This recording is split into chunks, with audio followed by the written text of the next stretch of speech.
आखिरकार वह दिन आ चुका है जिस दिन हाउस सिल्वेस्टर के हाथों हाउस मार्बस खत्म हो गया, और हाउस मार्बस के खत्म होने के बाद उसी के यंग लॉर्ड लियोन को हाउस सिल्वेस्टर के राजा एलन ने फोर्स किया कि वह खुद अपने हाथ से अपने ही बाप का गला काट दे।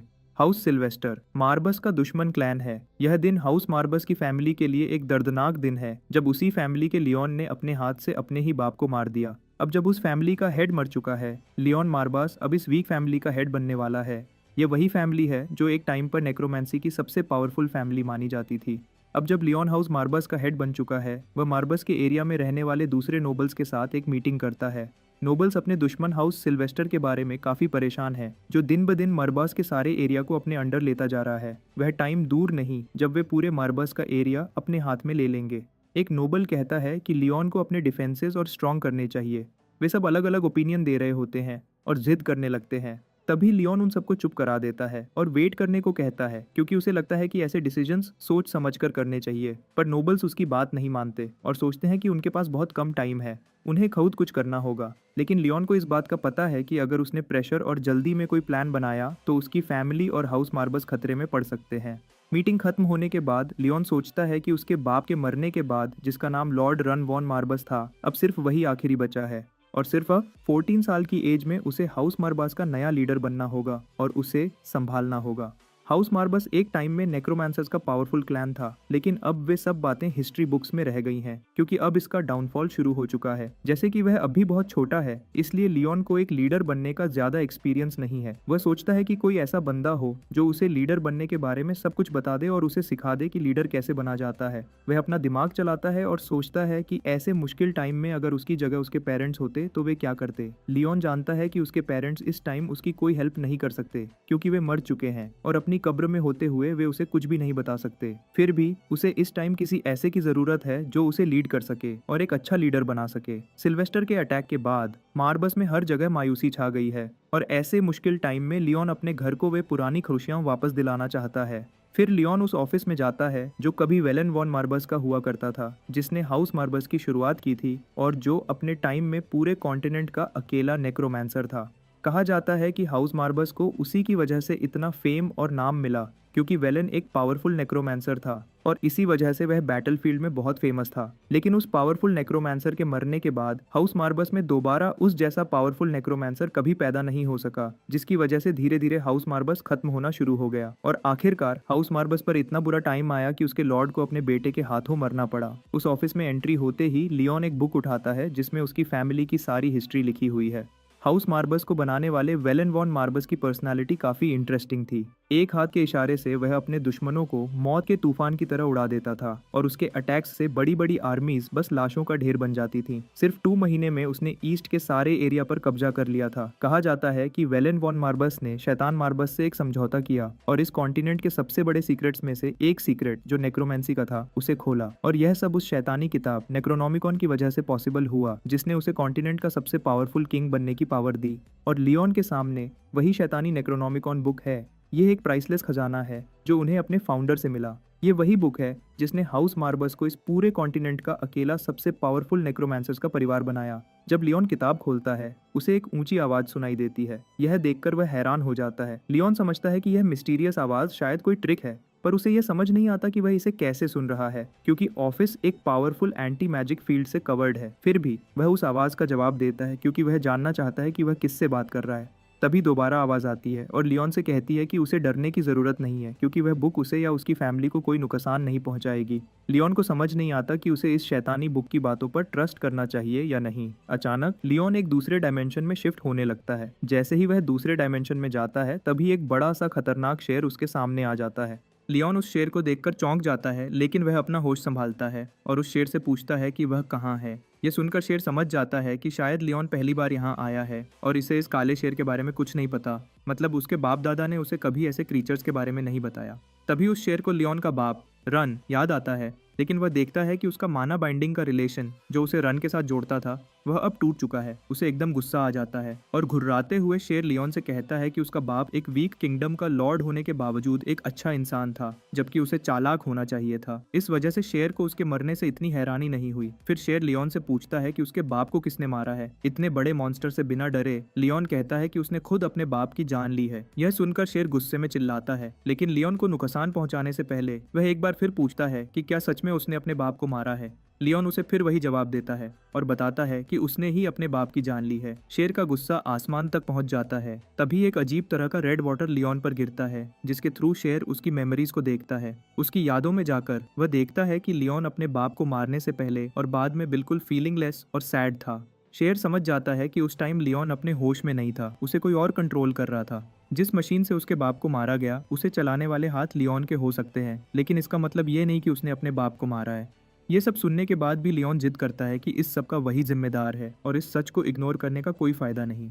तभी काला शेर लियोन में कुछ अजीब फील करता है, जो मायूसी से भी ज्यादा है। उसे लियोन में एक पावरफुल ऑरा फील होता है, जो लियोन की बॉडी से बहुत तेजी से निकल रहा है। उसका ऑरा इतना पावरफुल है कि उसे देखकर यह बड़ा शेर भी बिल्ली की तरह डरने लगता है। ये देखकर शेर काफी खुश होता है, क्योंकि उसे यकीन है कि अब लियोन उसके बाप से भी पावरफुल नेक्रोमांसर बन सकता है। फिर शेर थोड़ा सुकून से बात करते हुए अपना इंट्रोडक्शन देता है और कहता है कि वह मरबास है और वह हेल के 72 शैतानों में से एक है। काफी सालों पहले उसने शैतानी दुनिया से मुंह मोड़ लिया था और इंसानों के साथ रहना शुरू कर दिया था। उसका इंसानों की जिंदगी में पहला दोस्त वेलेन वॉन मार्बस बना था।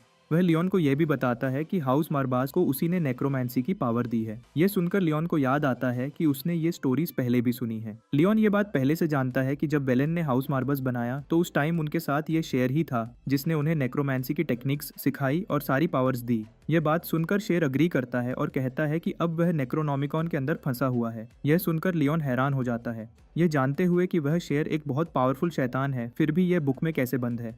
लियोन को यह भी याद है कि वेलेन ने हमेशा कहा कि नेक्रोमेंसी मार्बस के खून में है, तो उसे समझ नहीं आता कि इस शेर मार्बस ने हाउस मार्बस को क्यों छोड़ा। लियोन को परेशानी में सोचता देखकर शेर समझ जाता है कि कुछ गलत है और उससे पूछता है कि बात क्या है। लियोन उसे अपनी प्रॉब्लम्स बताते हुए कहता है कि जब से वेलेन इस दुनिया से गया है उसके बाद से हाउस मार्बस ने उस जैसा कोई नेक्रोमेंसर पैदा नहीं किया, और लियोन को लगता है कि ऐसा इस वजह से है कि उस शेर ने हाउस मार्बस को छोड़ दिया था। अगर वह अब भी वहां होता तो शायद कोई और पावरफुल नेक्रोमेंसर पैदा हो जाता। शेर उसकी बात सुनता है और उसे समझाते हुए कहता है कि लियोन और उसके परिवार को असली नेक्रोमेंसर की शक्ति इसलिए नहीं मिली क्योंकि वे उस शक्ति को धारण करने के लिए बहुत कमजोर हैं और एक शक्तिशाली पात्र पैदा नहीं कर सके। वेलेन के जाने के बाद उसकी फैमिली में उस जैसा पावरफुल कोई नहीं था। हाउस मर्बस के तबाह होने की एक ही वजह है और वह है उनका वीक होना। थोड़ी देर सोचने के बाद लियोन शेर की बात को मान लेता है। आखिर ये नेचर का रूल है कि पावरफुल हमेशा कमजोर को खा जाता है। यही वजह है कि उसे अपने बाप के मरने का ज्यादा दुख नहीं है, क्योंकि उसका बाप वैसे भी इतना पावरफुल नहीं था और उसमें कुछ खास नहीं था। फिर भी लियोन फैसला करता है कि जो काम उसका बाप नहीं कर सका वह काम लियोन खुद करेगा और सारा बोझ अब वह खुद उठाएगा, क्योंकि शेर उसे कहता है कि वह अब भी उनके साथ है और उसकी हेल्प करेगा। इसलिए लियोन में काफी हौसला आ गया है, क्योंकि अब उसे कोई ऐसा मिल गया है जो उसे सब कुछ सिखा सकता है। लियोन उस शेर से एक फेवर मांगता है, लेकिन शेर उसे याद दिलाता है कि फेवर एक अच्छाई का काम है जिसमें एक पार्टी को फायदा होता है और फेवर देने वाले को एक तरह से नुकसान होता है। क्योंकि वह शेर एक डीमन है और एक डीमन होने के नाते वह शेर फेवर के बजाय एक कॉन्ट्रैक्ट पसंद करता है। ये सोचकर लियोन डिसाइड करता है कि वह नेक्रोमेंसी की पावर के लिए कुछ भी करेगा। वह शेर को तंग करने के लिए पूछता है कि क्या ये डीमन सच में उसे इतनी बड़ी पावर दे सकता है। यह सुनकर शेर को थोड़ा सा गुस्सा आ जाता है कि लियोन उसकी एबिलिटीज पर शक कर रहा है, लेकिन शेर उल्टा लियोन से सवाल करता है कि क्या लियोन खुद इतनी ज्यादा पावर संभाल सकता है। लियोन बिना सोचे कहता है कि वह इसके लिए पूरा रेडी है। अगर वह कोई नॉर्मल इंसान होता तो इस शेर जैसे खतरनाक डीमन से बात ही न कर सकता, क्योंकि कहा जाता है कि नॉर्मल लोग शैतान के सामने आते ही अपनी सारी एनर्जी खो देते हैं, बेहोश हो जाते हैं और आखिर में जान से जाते हैं। लेकिन लियोन के साथ ऐसा कुछ भी नहीं हुआ और वह अभी तक उस डीमन के सामने जिंदा सलामत खड़ा है, जो इस बात का प्रूफ है कि वह नेक्रोमेंसी की पावर को कंट्रोल कर सकता है। यह सुनकर शेर एक्सेप्ट कर लेता है कि लियोन कोई नॉर्मल इंसान नहीं है और हो सकता है कि वह नेक्रोमेंसी की पावर को कंट्रोल कर ले। इस बात को ध्यान में रखते हुए डीमन शेर लियोन से कॉन्ट्रैक्ट करने के लिए रेडी हो जाता है, लेकिन चूंकि यह एक कॉन्ट्रैक्ट है इसलिए लियोन को बदले में कुछ देना होगा। लियोन कहता है कि जो भी शेर मांगेगा लियोन वह देने को तैयार है और पूछता है कि शेर इस पावर के बदले में क्या चाहता है। शेर हंसकर बोलता है कि उसे लियोन की पूरी जिंदगी चाहिए। यह सुनकर लियोन के कानों में म्यूजिक बजता है, क्योंकि वह अपनी छोटी सी जिंदगी का हर हिस्सा इस पावरफुल शैतान मार्बस को देने को तैयार है। दूसरी दुनिया में मार्बस के घर के सारे नोबल्स की मीटिंग चल रही है। उस मीटिंग में लियोन के अलावा सब हैं क्योंकि उसे बुलाया ही नहीं गया। वहाँ एक व्हाइट बियर्ड वाला आदमी भी होता है जिसका नाम सर जॉन है। वह उन सब नोबल्स के आगे अपनी प्रॉब्लम बताता है और कहता है कि लॉर्ड लियोन में अब इतनी ताकत नहीं कि वह इस घर के बड़े फैसले कर सके। उसे लगता है कि बाकी सब भी उसकी इस बात से अग्री होंगे, लेकिन बाकी सब चुप चुप रहते हैं और उनकी खामोशी से पता लगता है कि वे सब इस बात से अग्री करते हैं। इसलिए सर जॉन कहता है कि अब से वह इस घर के सारे मसले संभालेगा। उसे लगता है कि उसे यह जिम्मेदारी लेनी चाहिए क्योंकि वह लॉर्ड लियोन का चाचा है, जिसका मतलब है कि वह पिछले लॉर्ड का सबसे करीबी रिश्तेदार है। यह कहने के बाद वह बाकी नोबल्स को एक चांस देता है कि अगर किसी को उसके घर का लॉर्ड बनने से मसला है तो वह अभी बोले। एक आदमी जल्दी से सर केराव का साथ देते हुए कहता है कि एक छोटे से बच्चे के अंडर काम करना बेवकूफ़ी है, जो अभी बड़ा भी नहीं हुआ बल्कि सिर्फ 15 साल का है। वह नहीं चाहता कि वे लियोन जैसे ऐसे नालायक बच्चे को इंपॉर्टेंट फैसले करने दें। धीरे धीरे बाकी लोग भी सर केराव को घर के काम संभालने के लिए वोट देते हैं, लेकिन एक मोटा आदमी इस सब से अग्री नहीं करता। उसे लगता है कि लॉर्ड लियोन ही पिछले लॉर्ड का अकेला वारिस है और उनके घर की हिस्ट्री में कभी ऐसा नहीं हुआ कि बाप के मरने के बाद बेटे की जगह चाचा या किसी और को अगला लॉर्ड बनाया गया हो। उसके इस जवाब को सुनने के बाद एक आदमी उसे घूरता है और कहता है कि अगर पूरा घर ही खत्म हो गया तो नस्ल आगे कैसे बढ़ेगी। इस मुश्किल टाइम में हाउस सिल्वेस्टर की फौज मर्बस के खिलाफ अटैक्स कर रही है। वह उस मोटे आदमी की इस बात से अग्री करता है कि लियोन को ही अगला लॉर्ड बनना चाहिए, लेकिन जब सब मरने वाले हैं तो एक कमजोर बच्चा उन्हें कैसे बचाएगा। लेकिन मोटा आदमी अपने दोस्तों की इन बातों से फिर भी अग्री नहीं करता। उसे लगता है कि यहाँ बैठा हर बंदा सिर्फ इसलिए यहाँ मौजूद है क्योंकि पिछले लॉर्ड ने उन्हें ये जगह दी थी। इसलिए सबका फर्ज है कि वे सब इस घर के लिए आखिरी दम तक लड़ें। भले ही अभी का लॉर्ड इतना पावरफुल नहीं है, लेकिन अगर सब मिलकर उसका साथ देंगे तो शायद वे जीत सकते हैं। सारे नोबल्स सर जॉन के साथ अग्री करते हैं, लेकिन मोटे आदमी को यह बात बिल्कुल बर्दाश्त नहीं हो रही कि सर जॉन लियोन से उसका हक छीन रहा है। वैसे इस मोटे आदमी का नाम पुलेन है और यह आदमी लियोन के बाप के साथ भी बहुत लॉयल रहा है। यह सब सुनकर सर जॉन खड़ा होता है और कहता है कि हैरानी की बात है कि अभी भी पुराने लॉर्ड का कम से कम एक वफादार तो है। पुलिन सर जॉन से उसकी बकवास बंद करने को कहता है और पूछता है कि वह साफ साफ बोले कि वह क्या चाहता है। जॉन शैतानी आवाज में उसे जवाब देता है कि पुलिन भले ही लॉयल हो, लेकिन उसमें इतनी अकल नहीं है कि वह देखे कि बात पक्की हो चुकी है। अब वह जो चाहे कर ले, लियोन को कोई अपना सरदार नहीं मानेगा। वह पुलिन के पास जाता है और उसके कंधे पर हाथ रखता है। उसकी बॉडी से एक खतरनाक ऑरा निकल रहा है। वह पुलिन को धमकी देकर कहता है कि उसे बोलने से पहले सोच लेना चाहिए। वह उसे याद दिलाता है कि सब यहाँ एक ही वजह से इकट्ठे हुए हैं। ये सब यहाँ एक मुश्किल फैसला लेने के लिए आए हैं जो फ्यूचर में इस घर के लिए फायदा देगा। इसलिए वह पुलिन को कहता है कि वह उनके रास्ते में न आए, वरना एक गलत डिसीजन से बहुत से लोगों की जान जा सकती है। दूसरी तरफ लियोन और मार्बस आपस में बात कर रहे होते हैं। शेर उसे बताता है कि इस कॉन्ट्रैक्ट के बदलने से उसकी असली पावर पर लिमिट लग गई है। वह लियोन को बताता है कि उसके बाप रन के साथ उसका पहला कॉन्ट्रैक्ट था, लेकिन उसका बाप बहुत भोला और बेवकूफ आदमी था। रन के पास लियोन से काफी ज्यादा माना एनर्जी थी। माना की बात सुनते ही लियोन को याद आता है कि जब भी कोई डीमन जो इंसान से कॉन्ट्रैक्ट करता है तो उसे अपना माना रिफिल करने के लिए अपने कॉन्ट्रैक्टर से मैजिक एनर्जी लेनी होती है। तो लियोन शेर से पूछता है कि इस हालत में वह क्या करेगा। काला शेर अपनी उंगली से चुटकी बजाता है और एक छोटी प्यारी सी बिल्ली बन जाता है। वह कहता है कि इस फॉर्म में वह कम एनर्जी खींचेगा। लियोन कहता है कि इस नई फॉर्म में काला शेर एक प्यारे पेट जैसा लग रहा है। उसे देखकर कोई नहीं कह सकता कि वह एक पावरफुल डीमन हो सकता है, लेकिन लियोन का उसे प्यारा पेट कहना शेर को अच्छा नहीं लगा, तो वह लियोन को गुस्से से देखता है। इससे साफ पता लगता है कि वह बहुत गुस्से में है। यह सब करने के बाद शेर कहता है कि अब अगले स्टेप पर जाने का टाइम आ चुका है। लियोन हैरान हो जाता है और पूछता है कि अगला स्टेप क्या है। काला शेर उससे उल्टा सवाल करता है कि क्या वह भूल गया कि उसने वेलेन जैसी अनलिमिटेड पावर मांगी थी। यह सुनकर लियोन कहता है कि हाँ, वह उसी जैसी पावर चाहता है। फिर शेर उससे कहता है कि अगर लियोन अपने फाउंडर वेलेन जैसी पावर चाहता है तो उस पोजीशन तक पहुंचने का एक ही रास्ता है, लियोन को उसके फुटस्टेप्स को फॉलो करना होगा। अगले स्टेप को पूरा करने के लिए वे लोग वेलेन की छुपी हुई ग्रेव की तरफ जाने का सफर शुरू करेंगे।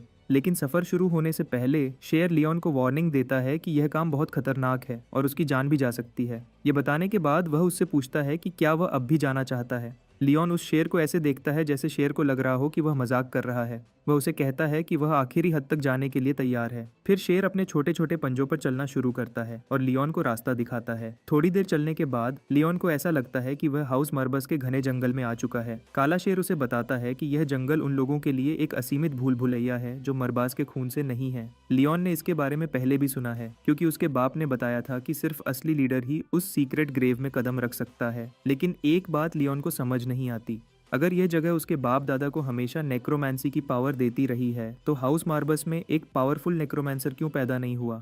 शेर उसका सवाल सुनता है और उसे इस बात का सीक्रेट बताता है कि आज तक एक भी बंदा उस टेस्ट को पास नहीं कर सका जो नेक्रोमेंसी की पावर हासिल करने का सबसे पहला जरूरी टेस्ट होता है। आज तक कोई भी इस फॉग में से गुजर नहीं पाया। जब वे लोग एक खास जगह पर पहुंचते हैं, शेर अपना छोटा पंजा उठाता है और लियोन को रुकने का इशारा करता है। यहाँ से उनका टेस्ट शुरू होने वाला है। टेस्ट सिंपल है, लियोन को केव्स में उतरना है, लेकिन अनजाने इलाके में जाने से पहले शेर उसे कहता है कि वह उसकी कोई हेल्प नहीं करेगा। ये लियोन की एबिलिटीज का टेस्ट होगा। शेर उसे आखिरी काम की बात बताता है कि लियोन हमेशा नेक्रोनॉमिकॉन की इंस्ट्रक्शंस को फॉलो करे, क्योंकि उसमें उस पावर तक जाने का रास्ता है जो लियोन चाहता है। जब लियोन और अंदर जाता है, अचानक उसका सामना ग्रीन कलर के मॉन्स्टर से होता है जिन्हें हम गॉब्लिन कहते हैं। लेकिन यह गॉब्लिन अकेला नहीं है, यहाँ एक औरत भी है जिसको इन गॉब्लिन्स ने बांध कर रखा हुआ है और वे उसे बांधकर उसे टॉर्चर कर रहे हैं और एंजॉय कर रहे हैं। उसी वक्त नेक्रोनॉमिकॉन रिएक्ट करता है और खुद ही खुल जाता है और तभी लियोन की नज़र उसके एक पेज पर लिखी कुछ अजीब लाइंस पर पड़ती है। नेक्रोनॉमिकॉन में लिखा होता है कि नेक्रोमेंसी की पावर हासिल करने का रास्ता डेड बॉडीज को जिंदा करने का सीक्रेट सीखने से शुरू होता है। इसी के साथ गॉब्लिन लियोन पर अटैक करने के लिए रेडी हो जाते हैं। लियोन बुक में एक और लाइन पढ़ता है जिसमें लिखा है कि उसे अपना सफर शुरू करने के लिए जिंदा लोगों की जान लेनी होगी।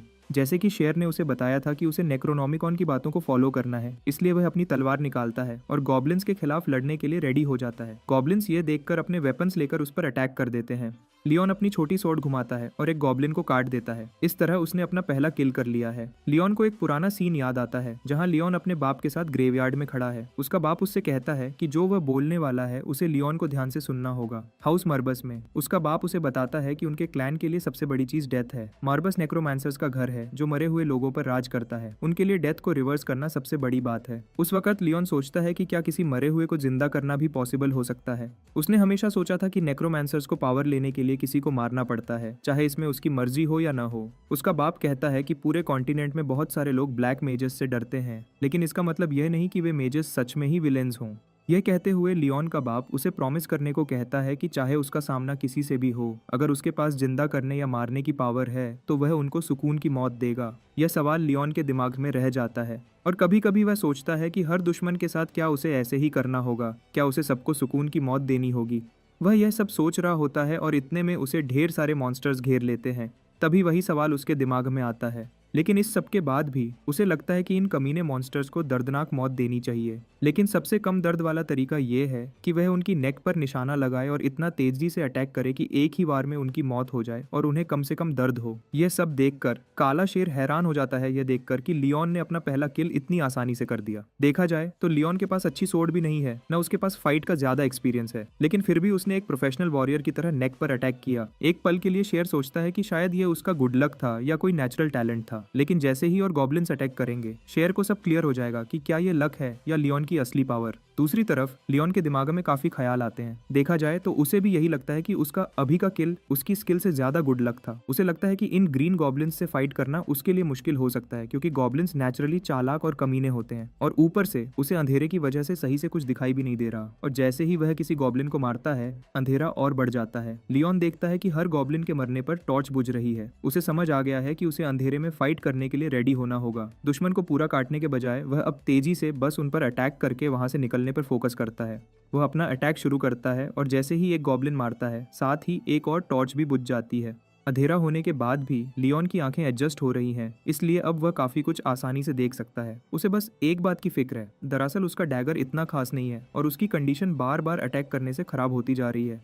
उसे इस डैगर से ज्यादा उम्मीद भी नहीं थी। अचानक एक गॉब्लिन उस पर अटैक करने के लिए हवा में जंप लगाता है, लेकिन लियोन जल्दी से अपनी तलवार उसकी तरफ फेंकता है और उसका फेस काट देता है। यह देखकर शेर हैरान हो जाता है कि लियोन ने अपना इकलौता वेपन ऐसी लड़ाई के बीच में फेंक दिया। उसे लगता है कि यह पागलपन है, पर लियोन ने तलवार इसलिए फेंकी क्योंकि वह एक बड़ी और पावरफुल सोर्ड पकड़ना चाहता था। जब उसे वैसी तलवार मिलती है, वह उसे एक स्किल्ड फाइटर की तरह घुमाता है और एक ही अटैक में गॉब्लिन को मार देता है। थोड़ा सा खतरा कम होने के बाद वह उस लड़की के पास जाता है जो साइड में बंधी है और उसे खोलना शुरू करता है। वह औरत उसका बहुत शुक्रिया अदा करती है। ये ऐसा सीन है जैसे एक परी की जान हीरो ने बचाई हो, लेकिन उस औरत की ये प्यारी सी स्टोरी एक बुरा टर्न लेती है। अभी वह औरत अपना शुक्रिया पूरा भी नहीं करती कि लियोन एकदम उसके सीने के बीच में अपनी तलवार घुसा देता है। जैसे ही तलवार लगती है, लियोन को उसके बाप की एक एडवाइस याद आती है। उसके बाप ने उसे बताया था कि कुछ मॉन्स्टर्स इंसानों की फॉर्म ले सकते हैं और उसके बाप ने अपने एडवेंचर्स में ऐसे बहुत सारे मॉन्स्टर्स का सामना किया था। लियोन ने उसकी एडवाइस याद रखी और आखिर उसकी वह एडवाइस आज उसके काम आ गई, वरना उसकी जान भी जा सकती थी।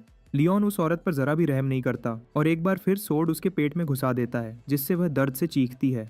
दरअसल उसे अपने बाप की बातें फिर से याद आती हैं, जिसकी वजह से वह यह दूसरा अटैक करता है, क्योंकि उसने लियोन से साफ कहा था कि जो लोग धोखा देते हैं और दूसरों का भरोसा तोड़ते हैं उन्हें दर्दनाक मौत ही मिलनी चाहिए। उन्हें वही दर्द फील करना चाहिए जो उनके शिकार किए गए लोगों ने किया है। इसलिए लियोन सोचता है कि इस औरत को यह सबका दर्द देकर सिखाना चाहिए। जब वह उसे सताना शुरू करता है, उसकी चीखें पूरे डंजन में गूंजती हैं। उसकी औरत के मरने के साथ ही उस केव की आखिरी टॉर्च भी बुझ जाती है। दूसरी तरफ लियोन का चाचा सर जॉन एक होटल में लड़कियों के साथ एंजॉय कर रहा है। उसके आसपास खूबसूरत लड़कियां बैठी हैं जिनके साथ वह एंजॉय कर रहा है। उसे पूरा यकीन है कि जल्द ही हाउस मार्बास उसके अंडर होगा और वह उस पर रूल करेगा। उसके लेफ्ट साइड पर एक शैतान औरत बैठी है जिसे लगता है कि हाउस मार्बास पर सर जॉन ही रूल करेगा। वह भी यही सोचती है कि हाउस मार्बास को रूल करने के लिए लियोन से ज्यादा फिट सर जॉन है। आसपास बैठी लड़कियां सर जॉन की तारीफ करती जा रही हैं और सर जॉन भी इस सबको एंजॉय करता है। उसे लगता है कि वह लियोन के मुकाबले में ज्यादा बेहतर है, क्योंकि अगर लियोन रूल करता रहा तो वह हाउस मार्बस को खत्म कर देगा। सर जॉन को यकीन है कि अगर वह हाउस मार्बस की पावर संभालेगा तो सब कुछ ठीक हो जाएगा। जब यह कमीना खुशी से हंस रहा होता है, तभी सामने बैठा एक ब्राउन बालों वाला आदमी सोचता है कि वे लियोन का क्या करेंगे, क्योंकि वह चुप नहीं बैठेगा। वह बताता है कि हाउस मेंबर्स लियोन के बाप के बहुत वफादार थे, इसलिए उसे हटाना मुश्किल हो सकता है। लेकिन सर जॉन उसे तसल्ली देता है और प्रॉमिस करता है कि उसका प्लान रेडी है। वह लियोन को मारने का प्लान बना रहा है और उसे ऐसे मारेगा कि लोगों को लगेगा उसकी मौत एक एक्सीडेंट थी, क्योंकि मरे हुए लोग कोई बात नहीं बता सकते और एक्सीडेंट की जगह उस पर झूठा इल्जाम लगाकर उसे आसानी से मार सकते हैं। ब्राउन बालों वाला आदमी ये सब सुनकर खुश हो जाता है, क्योंकि अगर लियोन मर गया तो वह कुछ नहीं बता सकेगा। वैसे भी नेक्रोमेंसी की पावर का इस्तेमाल करके लोगों को जिंदा करना अब हिस्ट्री बुक्स में ही रह गया है। आखिरी बार हजारों साल पहले किसी ने इस पावर का इस्तेमाल करके मुर्दों को जिंदा किया था। फिर ड्रिंक के एक टोस्ट के साथ वे अपनी सोची हुई जीत को सेलिब्रेट करते हैं। दूसरी तरफ लॉर्ड एलन, जो कि हाउस सिल्वेस्टर का हेड है, अपने आदमियों के साथ होता है। वह अपने आदमियों से मार्बस को हराने के प्लान के बारे में पूछता है। एक आदमी उसे बताता है कि सर जॉन अब हाउस सिल्वेस्टर का अगला निशाना है, बस उन्हें इंपीरियल हाउस से पूरी वॉर करने के लिए ऑफिशियल परमिशन चाहिए। लॉर्ड एलन को यह सुनकर काफी मजा आता है। उसे यह बात सोचकर हंसी आती है कि हाउस मर्बस के लोगों को लगता है कि दुश्मन हमला नहीं करेगा, जबकि पहला अटैक अभी पुराना नहीं हुआ। एलन के चमचे उसकी तारीफ करते हैं और कहते हैं कि यह सब उसकी प्लानिंग और चालाकी के बिना कभी भी पॉसिबल न होता। वह सर जॉन का भी शुक्रिया अदा करता है, क्योंकि उसे लगता है कि वह जो कुछ भी कर रहा है उससे हाउस सिल्वेस्टर का ही फायदा होगा। उसे यह सोचकर खुशी होती है कि हाउस मार्बस जैसे एक पावरफुल हाउस की एंडिंग उनके ही एक गद्दार की वजह से होगी। वह अपने आदमियों को अटैक के लिए जल्दी रेडी होने का ऑर्डर देता है। एलन को लगता है कि उसकी किस्मत चमक रही है, उसका प्लान बिल्कुल सही जा रहा है।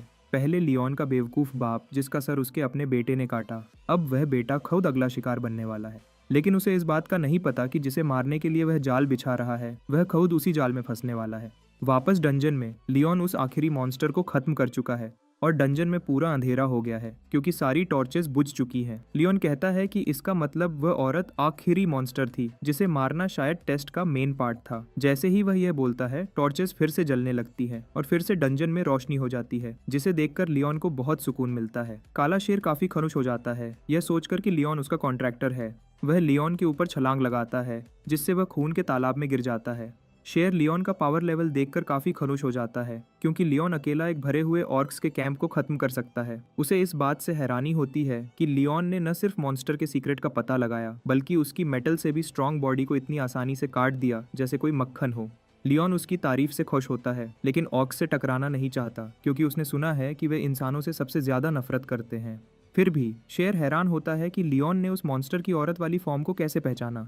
लियोन कहता है कि इसका जवाब सिंपल है। जब सारी टॉर्चेस बुझ गई थीं तो सिर्फ एक बची रह गई थी। उस टॉर्च में अलग बात यह थी कि उसकी रोशनी का कलर अलग रंग का था, और देखा जाए तो हर मॉन्स्टर के मरने पर एक टॉर्च बुझ रही थी, लेकिन आखिरी टॉर्च आखिर तक जली। पर तब तक सारे मॉन्स्टर्स मर चुके थे और उस वक्त डंजन में सिर्फ वह औरत थी। यह देखकर लियोन को यकीन हो गया था और वह समझ चुका था कि वह औरत एक मॉन्स्टर थी, इसलिए लियोन ने फौरन उसे मार दिया। शेर अब और भी एक्साइटेड हो गया है। नॉर्मली वह इतने छोटे लड़के से उम्मीद नहीं करता कि वह इतनी खतरनाक हालत में इतना कुछ समझ लेगा। जब जान खतरे में होती है तो हालात को समझना तो दूर की बात है, किसी नॉर्मल इंसान के लिए एक्शन लेना भी मुश्किल होता है। फिर भी लियोन ने यह सब आसानी से कर लिया और बिना डरे सिर्फ दिमाग का इस्तेमाल करके सारे मॉन्स्टर्स को मार दिया। पहले काले शेर को लियोन के एनर्जी लेवल की फिक्र थी, लेकिन अब उसे लगता है कि किसी की एबिलिटीज को उसके एनर्जी लेवल के हिसाब से नहीं देखना चाहिए। उसे यकीन है कि लियोन के अंदर कोई स्पेशल टैलेंट है और वह उसकी इस स्पेशल पावर को देखने के लिए और भी एक्साइटेड हो जाता है।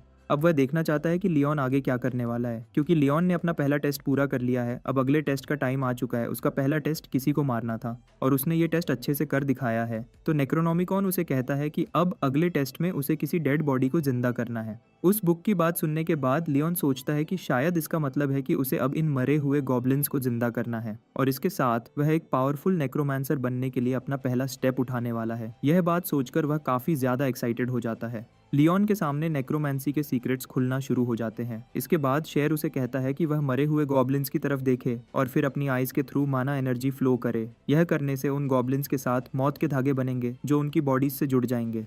यह सुनने के बाद लियोन उसकी इंस्ट्रक्शंस को फॉलो करता है और हर स्ट्रिंग को गॉब्लिन्स के साथ अटैच करने में कामयाब हो जाता है। इन स्ट्रिंग्स को डेथ लाइंस कहते हैं, जो किसी जिंदा चीज की लाइफ के एंड पर बनती है और हर स्ट्रिंग उस बॉडी की रूह को इस दुनिया से अगली दुनिया तक जोड़ता है। मरबस बताता है कि नेक्रोमांसर की असली पावर डेड बॉडीज की रूह को उनकी बॉडी से अलग करना है और ये एक्सट्रैक्शन रिचुअल पूरा करने के बाद उसे अपना माना उनकी रूहों में डालकर रीएनिमेशन मैजिक शुरू करना है। लियोन वैसा ही करता है और तभी गॉब्लिन्स एक अजीब एनर्जी के साथ जिंदा होने लग जाते हैं और उनके सिर पर एक निशान बन जाता है। तभी मार्बस एक गॉब्लिन को लियोन पर अटैक करने के लिए यूज करता है, लेकिन जैसे ही वह लियोन के पास पहुंचता है मार्बस उसे रोक देता है। डीमंस की जुबान में इसे ब्रांडिंग कहते हैं और वह बताता है कि डेड बॉडीज को जिंदा करने के काफी तरीके हैं, लेकिन यह तरीका मॉन्स्टर्स के लिए सबसे बेस्ट है। वह उसे प्रॉमिस करता है कि वह उसे बाद में बाकी नेक्रोमेंसी की टेक्निक्स भी सिखाएगा। लियोन ये न्यू टेक्निक सीख कर खड़ा होता है, क्योंकि अब उसे ये सब कुछ खुद रिपीट करना होगा और डेड बॉडीज को अपने माना से जिंदा करना होगा। लेकिन उससे पहले उसके दिमाग में एक सवाल आता है।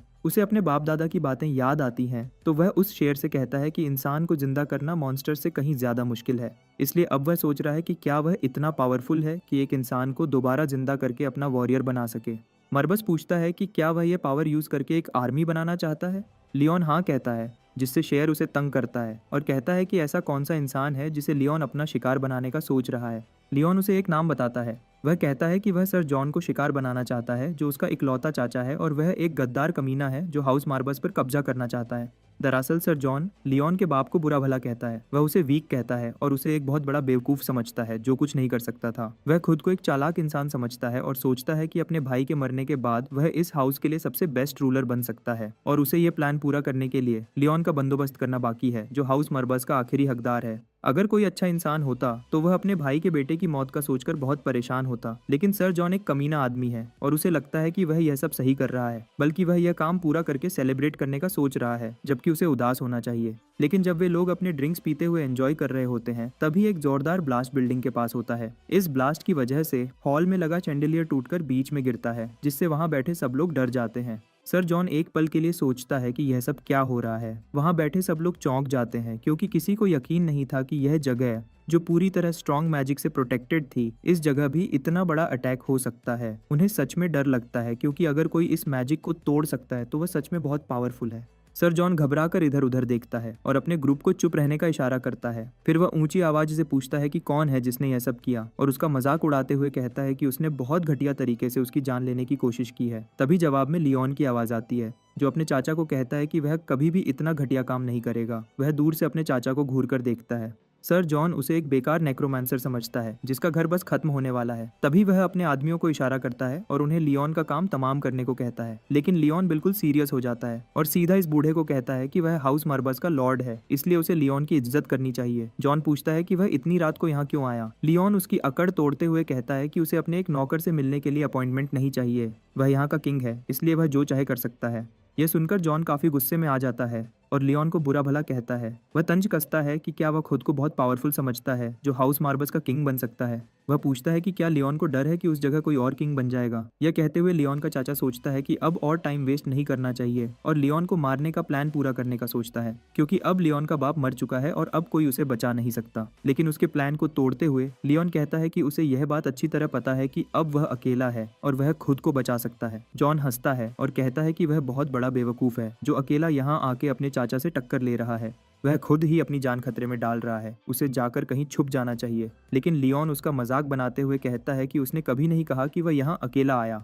जॉन को समझ नहीं आता कि यह लियोन क्या बोल रहा है, लेकिन तभी अचानक उसके नीचे से जमीन जोर से हिलने लगती है। जॉन कांपने लगता है और पूछता है कि यह किस टाइप का मैजिक चल रहा है। तभी उसे बहुत ज्यादा डर लगने लगता है। उसके सामने अनडेड बॉडीज होती है और उसे ये सब देखकर अपनी आंखों पर यकीन नहीं आता। ये रियल नेक्रोमैंसी है और उसे ये बात बहुत अच्छे से पता है। वह इतना हैरान हो जाता है कि उससे ठीक से बोला भी नहीं जाता। वह कहता है कि उसका भाई लियोन का बाप जो मर चुका है वह भी अपनी पूरी जिंदगी में इस तरह का मैजिक यूज नहीं कर सका, तो लियोन ने कैसे यूज कर लिया। लियोन उसे बताता है कि हाउस फैमिली की हिस्ट्री में नेक्रोमैंसी से भी काफी ज्यादा पावरफुल है। इस सिचुएशन में वह लियोन के आगे बहुत वीक है, लेकिन फिर भी सर जॉन बेवकूफ़ी से अपने आदमियों को उन अनडेड गॉब्लिन्स को मारने का ऑर्डर देता है। वे सब साथ मिलकर आगे बढ़ते हैं और गॉब्लिन्स को मारने की कोशिश करते हैं। तभी एक आदमी अपनी सोर्ड लेकर लियोन पर अटैक करने के लिए भागता है और जैसे ही उसकी तलवार लियोन के फेस तक पहुंचने वाली होती है, एक अनडेड गॉब्लिन उसकी तलवार से टकराता है, जिससे वह एकदम चौंक जाता है। उसे अंदाजा नहीं था कि कोई उसका अटैक इतनी आसानी से रोक सकता है और साथ ही दूसरा गॉब्लिन उसके पेट पर अटैक करता है और उसकी जान ले लेता है। जैसे ही उसकी बॉडी जमीन पर गिरती है, जॉन का फेस डर से भर जाता है और डर के मारे उसके पसीने छूटने लग जाते हैं। बाकी अनडेड गॉब्लिन्स जॉन के बचे हुए गार्ड्स को मारने के लिए आगे बढ़ते हैं और एक एक करके उनका काम तमाम कर देते हैं।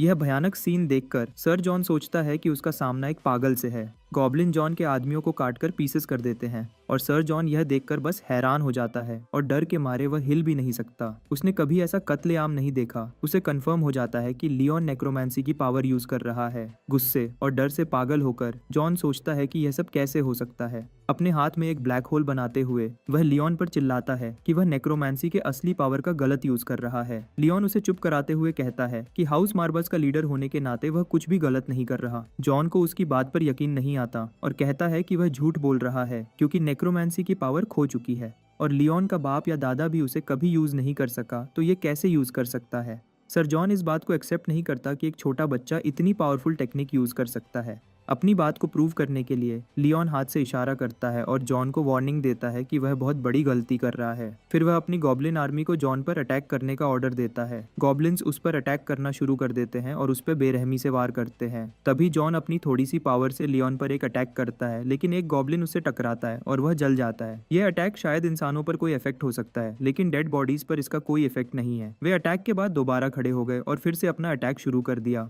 जब जॉन को लगा कि उसके अटैक्स काम नहीं कर रहे, तो उसने अपने आदमियों से हेल्प मांगना शुरू कर दिया। लेकिन जब उसने पीछे देखा, उसकी आंखें हैरत से फटी रह गईं। जमीन पर लाशों का ढेर पड़ा हुआ था। उसके सब आदमी मर चुके थे। उसे कुछ समझ नहीं आ रहा था कि क्या करना है। उसने अपनी जान बचाने के लिए ढेर सारे अटैक्स करने शुरू कर दिए, लेकिन इस कंडीशन में उसका मैजिक सही से काम नहीं कर रहा है। सच तो यही है कि वह इस सिचुएशन में कुछ नहीं कर सकता। जॉन लियोन को समझाने की कोशिश करता है और कहता है कि अपने चाचा के साथ यह सब करके उसने अच्छा नहीं किया और इसका अंजाम बहुत बुरा होगा। लियोन अपने चाचा की बकबक को इग्नोर करता है और एक गॉब्लिन को स्पेशल अटैक करने का ऑर्डर देता है। सोर्ड उसके अंदर घुस जाती है और जॉन को तेज दर्द फील होता है। उसका खून जमीन पर गिरने लगता है। वह मैजिक से लड़ने की कोशिश करता है, लेकिन खून निकलने की वजह से उसका कंट्रोल और होश खत्म हो जाता है। मरते हुए वह अपनी आखिरी चाल चलता है और लियोन को कहता है कि उसने अपने ही चाचा को मारा, इसलिए वह सबसे बड़ा धोखेबाज है। तभी लियोन को एक पुरानी बात याद आती है जो उसके बाप ने इस कॉन्टिनेंट की हिस्ट्री के बारे में उससे कही थी। सोचते हुए लियोन जॉन को समझाता है कि एक टाइम में 2 लोग नहीं जीत सकते,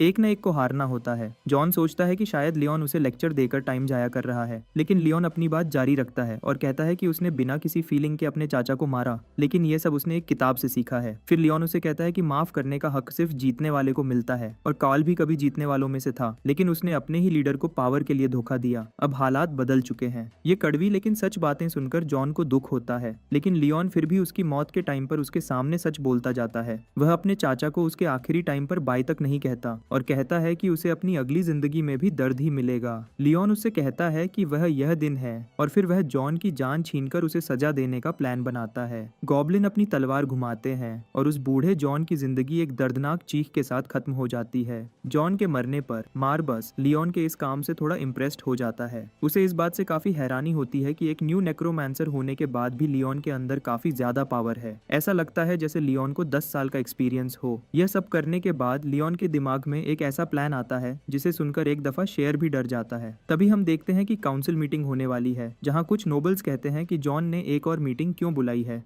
उन्हें समझ नहीं आता कि वह आखिर उन सबको इतना परेशान क्यों कर रहा है। एक गंजा आदमी सोचता है कि यह मीटिंग अर्जेंटली बुलाई गई है, हो सकता है कि उसे कोई जरूरी बात करनी हो। वे लोग ये बात जानकर खुश होते हैं कि हाउस सिल्वेस्टर ने पीस ट्रीटी तोड़ी है और हाउस मरबस जब अपनी वीकेस्ट पोजीशन में है उस पर जालिमों की तरह अटैक किया है। ज्यादातर लोग इस बात पर यकीन नहीं करते, क्योंकि ऐसा बड़ा समझौता तोड़ना दुश्मन घर के लिए बड़ी हिम्मत का काम होगा। उन्हें इस बात की खुशी है कि हाउस सिल्वेस्टर को अपनी इस बेवकूफी पर मुश्किलों का सामना करना होगा, क्योंकि क्लैन हेड्स की परमिशन के बिना वॉर कंटिन्यू नहीं हो सकती। तो वे थोड़े सुकून में हो जाते हैं और जॉन के आने का इंतजार करते हैं।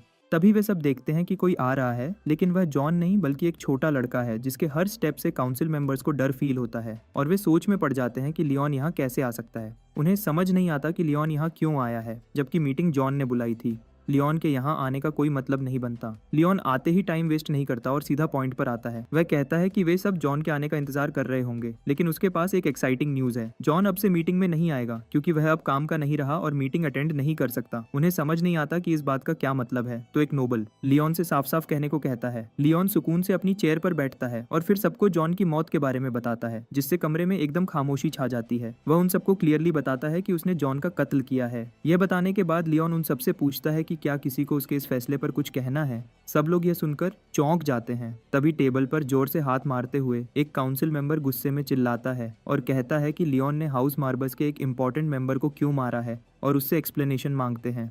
नोबल्स एकदम डर जाते हैं और वे नहीं चाहते कि लियोन अपनी मर्जी करे और उनका लीडर बनकर पागलपन करे, लेकिन लियोन तो बिल्कुल वही करने वाला है। वह उन्हें बताता है कि जॉन एक गद्दार था जो हाउस मार्बास की इज्जत खराब कर रहा था। वह हाउस मार्बास के लीडर के खिलाफ गया, उसने सबको धोखा दिया और दुश्मन को इस घर की इंपॉर्टेंट बातें बेच दी। और तो और जॉन ने लियोन के होते हुए उसकी जगह लेने की कोशिश की और हाउस मार्बास के असली हेड बनने का नाटक किया। लेकिन जिस बात से लियोन को सबसे ज्यादा हैरानी हुई है वह यह है कि उसकी गैर मौजूदगी में सब नोबल्स जॉन के साथ मिल चुके थे और अब भी वे सब उसके लिए लड़ रहे हैं। आखिर नोबल्स को जॉन ने यहाँ इंपॉर्टेंट न्यूज देने के लिए बुलाया था और अगर वह यहाँ नहीं आया, इसका मतलब यही है कि लियोन की बातें सच हैं। उन्हें यकीन नहीं कि जॉन एक छोटे से लड़के से हार गया जिसे किसी चीज का इतना खास एक्सपीरियंस भी नहीं है। हारने का अफसोस करने के बजाय वे सिचुएशन को समझने की कोशिश करते हैं। तभी एक नोबल चालाकी से फौरन लियोन का साथ देता है और उसकी तारीफ करना शुरू कर देता है, क्योंकि उसे शक है कि लियोन के पास न्यू पावर्स आ चुकी हैं और वह सबको खतरे में डाल सकता है। बाकी नोबल्स भी उसके साथ हो जाते हैं और एकदम अपनी साइड चेंज करते हुए जॉन को धोखेबाज कहना शुरू कर देते हैं। लियोन इन सब कमीनों के मुंह से एक लफ्ज भी नहीं सुनना चाहता और उन्हें भी धोखेबाज कहता है। उन सबका गुनाह यह है कि वे अपने बीच छुपे गद्दार को पकड़ नहीं सके। नोबल्स की शक्लें ऐसी हो जाती हैं जैसे उन्हें हार्ट अटैक आ गया हो। उन्हें समझ नहीं आता कि अब क्या होगा, क्योंकि लियोन उनके लिए एक के बाद एक मसला बनाता जा रहा है। वे लियोन से प्रूफ मांगते हैं कि उसने अपने चाचा को ऐसी सजा क्यों दी। वे उसे ब्लेम करने की कोशिश करते हैं, जैसे कि उसने बिना वजह जॉन का खून किया हो। लियोन कहता है कि वह हर तरह का प्रूफ देने के लिए तैयार है। जॉन की धोखेबाजी का प्रूफ देने के लिए वह नेक्रोमेंसी की पावर्स को यूज करता है और दूसरी दुनिया से डेड बॉडीज को बुलाता है, जिसमें गॉब्लिन्स भी शामिल हैं। काउंसिल मेंबर्स यह देखकर हैरान हो जाते हैं। उन्हें यकीन नहीं आता कि जो लड़का इतना कमजोर हुआ करता था वह आज उनके सामने नेक्रोमेंसी मैजिक का यूज कर रहा है। उन डेड बॉडीज में एक बॉडी जॉन की भी होती है, जो उसके ऑर्डर पर खड़ा हो जाता है। लियोन उसे बुलाता है और एक ज़ॉम्बी की तरह उसका ऑर्डर सुनने के लिए खड़ा रहता है। फिर वह जॉन से अपने किए हुए जुर्म को कबूल करने और सबको एक्सप्लेन करने को कहता है। काउंसिल मेंबर्स को समझ नहीं आ रहा कि यह क्या हो रहा है और वे बार बार वही बोरिंग सवाल पूछते हैं और लियोन उनका जवाब देते देते थक गया है। उसके लिए ये सब सिंपल है, क्योंकि नेक्रोमेंसी मार्बस खानदान की फैमिली पावर है। गॉब्लिन्स चिल्लाते हैं काउंसिल मेंबर्स पर, जिससे वे डर के भागने लग जाते हैं, लेकिन तभी भागने से पहले उनमें से एक का सिर उसकी बॉडी से अलग हो जाता है। दूसरी तरफ एक नोबल की टांगें कट चुकी हैं और वह अपनी बॉडी को घसीट रहा है। लियोन के पास उन पर रहम करने का टाइम नहीं है और वह कहता है कि यह मीटिंग अभी खत्म नहीं हुई। वह जॉन की डेड बॉडी को उन सबको मारने का ऑर्डर देता है। ये ऑर्डर लेते ही जॉन की बॉडी अपने लॉर्ड के सामने खड़ी होती है। उसका मुंह अब भी खुला हुआ है, जैसे किसी मरे हुए इंसान का होता है। लियोन उन सबसे फिर पूछता है कि क्या काउंसिल मेंबर्स ने इस गद्दारी में जॉन का साथ दिया है, और जॉन सच के सिवा कुछ नहीं बोलता। वह बताता है कि जॉन को मारने के प्लान में सारे नोबल्स शामिल थे। सबको पता था कि जॉन गद्दार था और उसने इन्फॉर्मेशन बेची थी। यह सुनकर लियोन कहता है कि इसका मतलब उसने सही फैसला किया है। तभी उन नोबल्स में से एक बंदा, जो अपने आप को बहुत स्पेशल समझता है, लियोन से रहम की भीख मांगने लग जाता है और बाकी सब भी माफी के लिए उसकी मिन्नतें करना शुरू कर देते हैं। लियोन उनकी एक बात नहीं सुनता और अपने गॉब्लिन से उन लियोन की बॉडी से गोश्त नोचने को कहता है। काउंसिल मीटिंग खत्म हो जाती है और लियोन हाउस मार्बस के असली लीडर के रूप में अपनी नेक्रोमेंसी की पावर को पूरी तरह अपनाता है। अब हाउस मार्बस की पुरानी पावर वापस आ चुकी है। लियोन उन सब काउंसिल मेंबर्स की डेड बॉडीज के ऊपर खड़ा है और उसका नेक्रोनॉमिकॉन उसके पास में हवा में उड़ रहा है। वह अपने इस कत्लेआम का रिजल्ट देखता है और तभी उसकी नज़र एक कोने में कांपते हुए नौकर की तरफ जाती है। फिर वह उससे पुलन के बारे में पूछता है। नौकर डर के मारे बोल नहीं पा रहा, लेकिन हिम्मत करके वह लियोन को बताता है कि पुलन पर एक झूठा इल्जाम लगाकर उसे नीचे बेसमेंट में रखा गया है। यह सुनकर लियोन नौकर को बेसमेंट तक रास्ता दिखाने का ऑर्डर देता है। दरवाजे की तरफ जाते हुए वह बाकी नौकरों और सिपाहियों को देखता है और वार्निंग देते हुए कहता है कि अगर वे चाहें तो वे अभी भाग सकते हैं, लेकिन अगर वे रुकते हैं तो जो भी होगा उसका जिम्मेदार वह नहीं होगा। वह उन्हें छोड़ देता है, यह सोचते हुए कि वे अपने लिए सही फैसला करेंगे। दूसरी तरफ हाउस सिल्वेस्टर में एक आदमी लॉर्ड एलन के पास आता है और उसे एक लेटर देता है। एलन उसे धीरे से पढ़ता है और पढ़ते हुए उसकी आंखों में थोड़ा सुकून आता दिखाई देता है। उस लेटर में लिखा हुआ है कि इंपीरियल हाउस होल्ड ने हाउस मार्बस के खिलाफ ऑर्डर दे दिया है। इसे पढ़कर उसे काफी खुशी मिलती है। वह आदमी कहता है कि यह तो होना ही था, क्योंकि हाउस मार्बस के पास अब कुछ नहीं बचा। वह काफी वीक हो चुका है और जो थोड़ी सी पावर उसके पास बची है वह बिल्कुल बेकार है। एलन उसकी बात से अग्री करता है और अपने आदमियों को प्लान के मुताबिक काम कंटिन्यू करने का ऑर्डर देता है। उसे पूरा यकीन है कि हाउस मार्बस 1 मंथ में ढेर हो जाएगा। फिर वह उस आदमी से पूछता है कि क्या वह अपना काम पूरा करने के लिए तैयार है, जिस पर उसका आदमी कहता है कि वह तैयार है। सबको यही लगता है कि हाउस मार्बस वीक हो चुका है, लेकिन फिर भी एलन अपने आदमियों को वार्न करता है कि आगे कुछ भी हो सकता है, इसलिए उन्हें पूरी तरह से रेडी रहना है। तभी एलन का एक खास आदमी जो उसके सारे प्लान्स बनाने में हेल्प करता है, एलन के इस यकीन पर हंसकर मजाक उड़ाता है और बताता है कि उनके जीतने के रास्ते में सिर्फ 2 ही खतरे हो सकते हैं। एक यह कि अचानक कहीं से कोई पावरफुल नेक्रोमैंसर आ जाए जो हाउस मार्बस को बचा ले, या फिर हाउस मार्बस को बनाने वाला वेलन नेक्रोमैंसर वापस जिंदा हो जाए। लॉर्ड एलन सोचता है कि इन दोनों चीजों का होना इम्पॉसिबल है, इसलिए वह खुश हो जाता है और जंग करने के लिए उसकी मोटिवेशन और बढ़ जाती है। तभी यहाँ हाउस मार्बस के बेसमेंट में लियोन को पुलन एक बेसमेंट में बंद मिलता है। जैसे ही पुलन उसे देखता है वह लियोन के सामने रोने लगता है और उससे माफी मांगते हुए कहता है कि जॉन ने लियोन के खिलाफ जाने का प्लान बनाया और वह उसे रोक नहीं सका, जिसकी वजह से लियोन की जान खतरे में पड़ गई। उसे लगता है कि उसकी आज्ञा से यह सब हुआ और वह इसे अपनी गलती समझता है। वह कहता है कि उसे अपनी नाकामी की वजह से मौत की सजा मिलनी चाहिए, लेकिन लियोन को ऐसा नहीं लगता।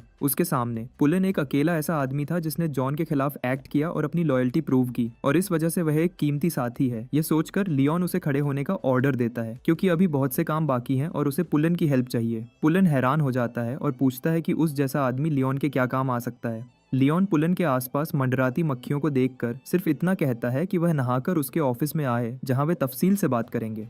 पुलन यह सुनकर खुश हो जाता है और कहता है कि वह उसके साथ हमेशा लॉयल रहने का प्रॉमिस करता है। थोड़ी ही देर में रात हो जाती है और लियोन अपनी विंडो के पास खड़ा होकर बाहर देखता है, जबकि मार्बस अब भी अपनी बिल्ली वाली फॉर्म में है और उसके शोल्डर पर बैठा हुआ है। तभी वह बिल्ली लियोन से उसके अगले प्लान के बारे में पूछती है। लियोन थोड़ी देर के लिए कुछ सोचता है और वह तब तक सोचता रहता है जब तक पुलन नहीं आ जाता। पुलन के आते ही लियोन अपना अगला प्लान बताता है, जिसे सुनकर पुलन हैरान रह जाता है। लियोन कहता है कि वह जॉन बनकर हाउस सिल्वेस्टर के साथ धोखा करने का सोच रहा है। इस काम में थोड़ा खतरा हो सकता है, इसलिए पुलन को लियोन की फिक्र होती है। वह कहता है कि किसी और जैसा चेहरा बनाना और उसके चरित्र में आना काफी मुश्किल काम है, लेकिन लियोन के पास दूसरे तरीके भी हैं। बिना हिचक वह एक शेप शिफ्टर को बुलाता है जो पुलन के सामने सेम टू सेम जॉन जैसी शक्ल का बन जाता है। पुलन यह देखकर चौंक जाता है। लियोन ने इजीली एक अनडेड मिनियन को बुला लिया। उसने लियोन की पावर्स के बारे में लोगों से बातें सुनी थी, लेकिन यह सब अपनी आंखों से देखकर उसे पता लग गया है कि एक नेक्रोमैंसर कितना पावरफुल होता है। फिर भी पुलन के दिल में थोड़ी सी परेशानी बाकी है। भले ही यह मिनियन जॉन जैसा दिखता हो, लेकिन हाउस सिल्वेस्टर के चालाक लीडर एलन को धोखा देने के लिए उसे परफेक्टली कंट्रोल करना होगा। वह डरते हुए कहता है कि यह प्लान जल्द ही फेल जाएगा, क्योंकि यह अनडेड मिनियन किसी के बोलने का स्टाइल, उसकी राइटिंग या उसकी आवाज़ को परफेक्टली कॉपी नहीं कर सकता।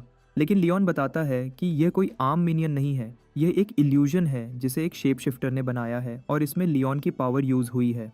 इस शेप शिफ्टर को लियोन ने बहुत मुश्किल से ढूंढा है। दूसरे ज़ॉम्बीज सिर्फ फेस कॉपी कर सकते हैं, लेकिन यह शेप शिफ्टर उस इंसान की मेमोरीज और बोलने के स्टाइल को भी कॉपी कर सकता है। पुलन को यकीन दिलाने के लिए लियोन उसे अपना जलवा दिखाने को कहता है। वह शेप शिफ्टर जॉन का मैजिक यूज करता है, जिसे देखकर पुलन की आंखें खुली की खुली रह जाती हैं। फिर लियोन को वह सीन याद आता है जब उसने पहली बार डंजन में उस बुक को ढूंढते हुए इस शेप शिफ्टर का सामना किया था। उस वक्त ये शेप शिफ्टर एक औरत के रूप में था। उसे मारने के बाद लियोन ने उसका नाम रिकॉल किया और तभी मार्बस ने उसे बताया था कि यह एक शेप शिफ्टर है। शेप शिफ्टिंग एक ऐसी पावर है जिससे कोई भी किसी के भी फेस या पर्सनालिटी को कॉपी कर सकता है। जब लियोन ने उसे मारा था तब उसने एक ट्रैवलर को मारकर उसकी शेप ली हुई थी। यह सब सोचकर लियोन एक प्लान बनाना शुरू कर देता है।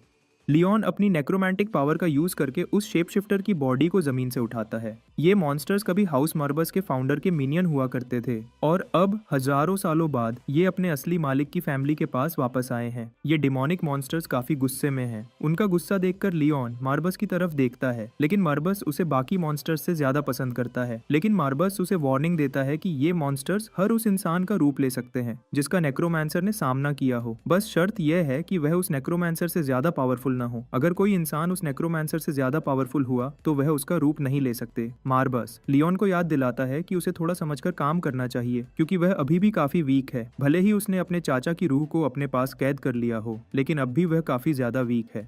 मर्बस कहता है कि इंसानी रूह आखिर में खत्म हो जाती है, इसलिए उसने लियोन को कहा कि उसे हाउस मर्बस के लिए लड़ना छोड़ देना चाहिए क्योंकि यहाँ उसका कोई फ्यूचर नहीं है। लेकिन लियोन इस बात से गुस्सा होकर उसे नो कहता है और बोलता है कि वह अपनी फैमिली और अपने इस घर को कभी धोखा नहीं देगा। अगर वह अपनी फैमिली को छोड़ देता है तो सिल्वेस्टर फैमिली के लोग उसके एरिया के मासूम लोगों को बेरहमी से मार देंगे। मर्बस सोचता है कि क्या लियोन इतना बेवकूफ़ है कि वह दूसरों के लिए अपनी जान दांव पर लगा देगा। भले ही लियोन कितना भी जालिम क्यों न हो, वह अपनी फैमिली के लिए मरने को भी तैयार है। मार्बस समझ जाता है कि बिना किसी वजह के वह अपने लोगों के लिए कुछ भी करने को तैयार है। इस बात के बारे में सोचने के बजाय वह ज्यादा जरूरी प्रॉब्लम की तरफ ध्यान देता है। तभी एक पर्पल फैंटाजम उनके सामने आता है और मार्बस लियोन को कहता है कि वह इस क्रीचर को अपनी पावर से जिंदा करे और इसे यूज करे क्योंकि यह मॉन्स्टर उसके बहुत काम आने वाला है। लियोन पूछता है कि क्या वह इस क्रीचर को जानता है। मार्बस उसे बताता है कि काफी पहले ये मॉन्स्टर हाउस मर्बस के सबसे बड़े नेक्रोमैंसर की कलेक्शन का एक हिस्सा हुआ करता था और लियोन के इस मुश्किल टाइम में ये उसके लिए काफी हेल्पफुल हो सकता है। लियोन को सिर्फ इसके गुस्से को कंट्रोल करना होगा। बिना देर किए लियोन जादू का मंत्र पढ़ता है जिससे फैंटाजम एक इंसान जैसी बॉडी में आ जाती है। वह अपने मालिक को घूरकर देखती है, लेकिन तभी वह डीमन शेर उसे जोर से टक्कर मारता है क्योंकि यह अपने नए कॉन्ट्रैक्टर के पास वापस आई है। ये अभी अभी जिंदा हुई है और शेर उसे धमकाने लग जाता है। लियोन उनकी ये छोटी सी फाइट देख रहा है। मखलूक थोड़ी देर सोचती है, फिर एक चीज उसके दिमाग में आती है। वह एक नारुतो हैंड टेक्निक यूज करती है और एकदम लियोन जैसा रूप ले लेती है। फिर वह मार्बस को भी डराने लग जाती है जिससे वह उसकी हिम्मत देखकर दंग रह जाता है। मार्बस देखता है कि अब उस कमरे में दो लियोन हैं जो बिल्कुल एक जैसे हैं। थोड़ी देर बाद एक काउंसिल मीटिंग में पुलन सजेस्ट करता है कि इस शेप शिफ्टिंग टेक्निक का यूज करके जॉन की परफेक्ट कॉपी बनाई जा सकती है और उसकी हर बात को कॉपी कर सकते हैं। उसे पूरा यकीन है कि यह चाल सिल्वेस्टर के खिलाफ सीक्रेट स्पाई मिशन में काम करेगी। लियोन को यह प्लान काफी पसंद आता है। तभी पुलन उससे एक आखिरी सवाल पूछता है। वह कहता है कि हाउस सिल्वेस्टर को इस वॉर में रॉयल हाउस होल्ड से भी काफी हेल्प मिलेगी। इस सब के बाद भी लियोन हाउस मार्बस को प्रोटेक्ट करने की जिद क्यों कर रहा है। अगर वह यहाँ से भाग जाए तो अपनी जिंदगी बचा सकता है और खुशी से जी सकता है। ये वही बात है जो मार्बस ने की थी, लेकिन लियोन बताता है कि हाउस मार्बस को प्रोटेक्ट करना उसकी ड्यूटी है। ये जवाब सुनकर पुलन कहता है कि वह इस मिशन में अपने लॉर्ड की आखिरी सांस तक हेल्प करेगा, भले ही उसे समझ ना आए कि लियोन अपनी फैमिली के लिए इतना कुछ क्यों कर रहा है। वैसे ये एक अच्छा सवाल है क्योंकि लियोन खुद भी इसके बारे में काफी बार सोच चुका है। वह कोई नोबल हीरो नहीं है, वह बस इतना चाहता है कि एक पावरफुल घर का लॉर्ड बने, इसलिए उसे किंग बनने के लिए अपनी एबिलिटीज प्रूव करनी है। देखा जाए तो उसे खुद भी इन सवालों का जवाब नहीं पता। यही वजह है कि वह अपने प्लान्स को रोक रहा है ताकि वह अपने एक्शन से इन सवालों का जवाब दे सके। इसलिए इस प्लान को पूरा करने के लिए उसे पहले उन लोगों को खत्म करना है जो हाउस मार्बस के लिए खतरा है। लियोन कहता है कि वह कभी वे सब गलतियां नहीं करेगा जो उसके बाप ने की हैं और कहता है कि वह एक दिन इस सब का जवाब खुद ढूंढ लेगा। मीटिंग के बाद लियोन क्रो से मिलता है जो उसका हमशक्ल है। ये बिल्कुल किसी गेम के सीन जैसा लगता है। ये क्रीचर अपने मालिक मार्बस को गालियां देता रहता है और जब दोनों लियोन उसके साथ बहस करते हैं तो मार्बस डबल गुस्से में आ जाता है। क्रो वह आखिरी निशानी है जो वेलन ने अपनी फैमिली के लिए छोड़ी है। अब जब लियोन के पास एक पावरफुल सर्वेंट है जो एक चालाक कातिल है तो वह बहुत से मिशंस आसानी से पूरे कर सकता है। क्रो की स्पेशल पावर है कत्ल करना और दूसरा जरूरी काम मार्बस को तंग करना है जो हर वक्त क्रो से लड़ता रहता है। लियोन भी इस बात को एक्सेप्ट करता है कि उसे क्रो की पावर की बहुत जरूरत है। वह चाहता है कि क्रो उसके मरे हुए अंकल सर जॉन का रूप लेकर उसके लिए काम करे। क्रो कहता है कि यह तो उसके लिए बच्चों का खेल है, लेकिन लियोन को अपना वर्जन ज्यादा कूल और बेहतर लगता है। तभी अचानक पुलन नॉक करते हुए अंदर आ जाता है जिसकी वजह से उनकी यह छोटी सी बहस खत्म हो जाती है। पुलन लियोन को बताता है कि हाउस सिल्वेस्टर के लोगों ने उसके नाम का एक लेटर भेजा है। लियोन उस लेटर को पढ़ने के लिए काफी क्यूरियस होता है और जल्दी से उसे खोलता है।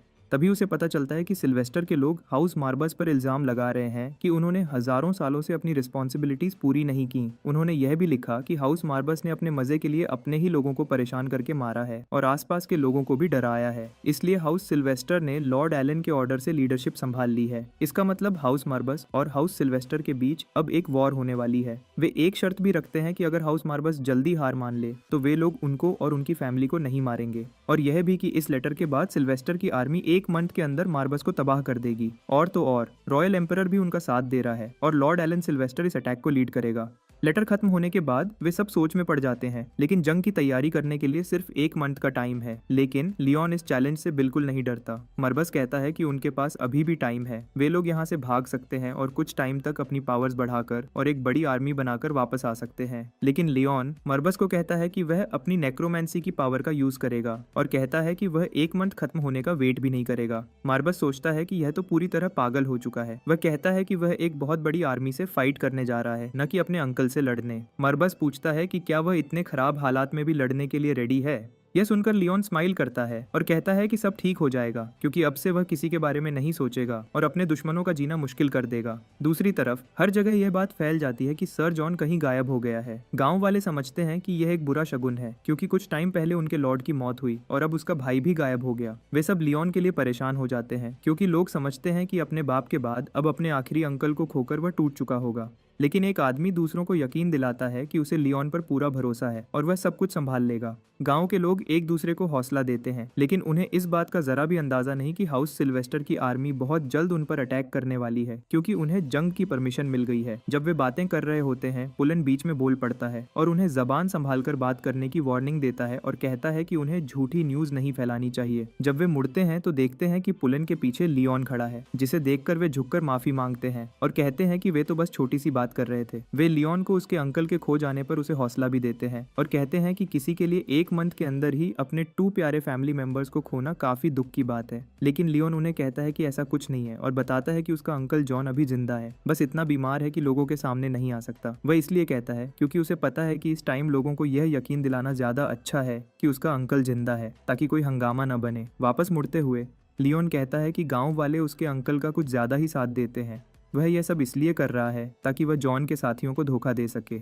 लियोन पुलन को ऑर्डर देता है कि जो बंदा भी उसके अंकल के बारे में झूठी न्यूज फैला रहा है उसे चुप करा दे। पुलन इसे ऑर्डर समझकर पूछता है कि लियोन खुद सिटी सेंटर क्यों आया है। पुलन उसका मैसेज सब तक पहुंचा देता, लेकिन लियोन जिद करता है कि वह यह काम खुद संभालना चाहता है। जब वे सिटी सेंटर के बाहर पहुंचते हैं, मरबास को अंदर से एक पावरफुल मैजिक फील होता है। अंदर एंटर होते ही लियोन पुलन को दरवाजे पर वेट करने को कहता है और कहता है कि जब तक वह वापस न आए उसे वहीं रुकना होगा। पुलन समझ जाता है, लेकिन अपने यंग लॉर्ड को प्रोटेक्ट करने के लिए साथ आने को कहता है। लेकिन लियोन उसे यकीन दिलाता है कि उसे कुछ नहीं होगा और दरवाजा बंद करने का ऑर्डर देता है। वह नहीं चाहता कि कोई यहाँ से भागे या कोई और बंदा अंदर आए। ये कहते ही लियोन एक रूम में एंटर करता है जहाँ हर तरफ खून ही खून है और पूरे रूम में तबाही मची हुई है। सारी चेयर्स, टेबल्स और बॉटल्स इधर उधर गिरी हुई हैं और कुछ लोग गंदगी साफ कर रहे हैं। तभी लियोन एक लड़के को देखता है जिसके कान वुल्फ जैसे हैं और मरबस से पूछता है कि क्या यह वही लड़का है जिसके बारे में उसने बताया था।